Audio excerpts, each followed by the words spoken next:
مولانا فضل الرحمان کی جانب سے 28 اگست کو تاجروں کی ہڑتال کی حمایت کا اعلان کر دیا گیا۔ ایک رپورٹ کے مطابق سربراہ JUI فے کا کہنا تھا کہ تاجروں کی آج ملک بھر میں ہونے والی ہڑتال کی مکمل حمایت کرتے ہیں۔ انہوں نے مزید کہا کہ مہنگائی اور ناجائز ٹیکس نے عوام کا جینا دوبھر کر دیا ہے۔ مولانا فضل الرحمان نے کہا کہ IMF کے حکم پر بنے بجٹ نے عوام کے منہ سے نوالا چھین لیا ہے۔ کارکن پرامن ہڑتال کو کامیاب بنائیں۔ ان کا کہنا تھا کہ ملک بھر میں JUI فے بزنس فارمز اس ہڑتال میں بھرپور حصہ لیں۔ قبل ازیں نائب امیر جماعت اسلامی لیاقت بلوچ نے کہا تھا کہ 28 اگست ملک گیر شٹر ڈاؤن ہڑتال ہوگی، عوام کا فیصلہ ہے۔ انہوں نے کہا کہ بجلی، پیٹرول، ٹیکسز اور IT سے تنگ عوام ہڑتال کریں گے۔ ان کا مزید کہنا تھا کہ شٹر ڈاؤن ہڑتال عوام کو ریلیف دلانے کا فیصلہ کن مرحلہ ہے۔ یاد رہے کہ 16 اگست کو تاجر برادری نے اعلان کیا تھا کہ وہ بھاری ٹیکسز، مہنگی بجلی اور تاجر دوست اسکیم کے خلاف 28 اگست کو ملک گیر ہڑتال کریں گے۔ نیشنل پریس کلب میں مشترکہ پریس کانفرنس سے خطاب کرتے ہوئے صدر مرکز تنظیم تاجران پاکستان محمد کاشف چودھری، صدر آل پاکستان انجمن تاجران اجمل بلوچ اور دیگر رہنماؤں نے کہا تھا کہ 28 اگست کو ملک بھر کے تاجر مکمل شٹر ڈاؤن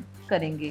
واضح رہے کہ 22 اگست کو امیر جماعت اسلامی حافظ نعیم الرحمان نے بھی ہڑتال کی حمایت کرتے ہوئے کہا تھا کہ بجلی، گیس کے بلوں میں اضافے اور فیول ایڈجسٹمنٹ جیسے ٹیکسز کے خلاف عوامی مہم چلا رہے ہیں۔ یہ اقدامات تاجروں کو تباہ کرنے والے ہیں۔ پہلے مرحلے میں 28 اگست کو مکمل شٹر ڈاؤن ہڑتال کی جائے گی۔ اس کی کال تاجروں کی بڑی بڑی تنظیموں نے بھی دی ہے۔ حافظ نعیم الرحمان نے کہا تھا کہ ہماری جماعت عوام کی ترجمانی کر رہی ہے اور ہم نے ایک تاریخ پر اگر اتفاق کیا ہے تو اس پر ہڑتال ہوگی۔ لوگوں سے رابطہ جماعت اسلامی کے کارکن کریں گے اور یہ معاملہ ایسا ہے جس پر پورا پاکستان مکمل یکجہتی کا مظاہرہ کرے گا۔